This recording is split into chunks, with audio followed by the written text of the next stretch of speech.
Everyone, Omaha is the kind of quiet, unsettling film that doesn't try to win you over and somehow ends up staying with you because of it. At the center of it all is John Magaro, delivering what might be the strongest performance of his career.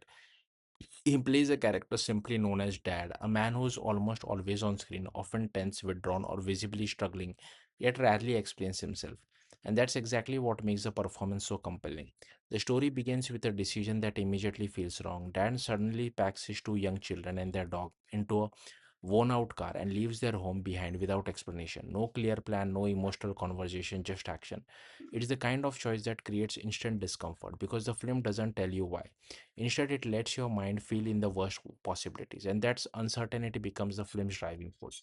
Set in what feels like the late 2000s, possibly in the shadow of financial crisis, the movie carries a quiet sense of desperation. There are no dramatic speeches or obvious breakdowns, just small telling details. The absence of mother is never immediately explained, adding another layer of unease. Every moment feels like something is being truly held back.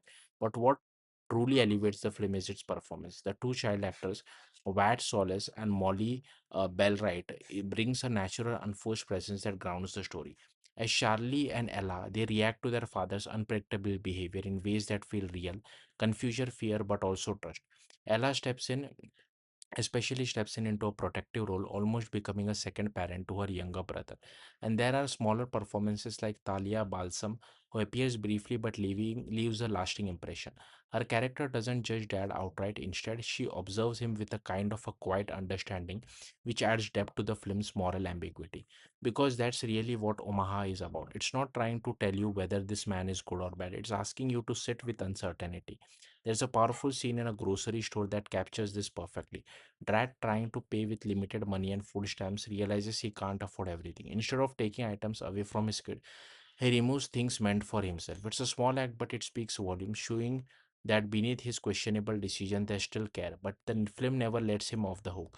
Throughout the journey, Dad makes choices that are confusing, impulsive, and sometimes even harmful to his children. And because the audience isn't given full context until much later, those moments feel harsher than they might otherwise. When the truth finally begins to surface near the end, it reframes everything, not by justifying his actions completely, but by making them more understandable. The film doesn't rewrite what happened, it simply adds perspective. And that's where Omaha becomes the most interesting. It challenges the idea that understanding someone actually means forgiving them. Stylistically, the film is restrained almost to a fault. It's quite slow and intentionally uncomfortable. There's nothing flashy or commercially appealing about it. In fact, it feels like this kind of the film that might go unnoticed at first, only to be rediscovered later as something special. And the ending reflects the same philosophy. It's not happy, it doesn't offer easy closure, but it feels honest, like the one ending the story could have. Omaha isn't a film that explains itself.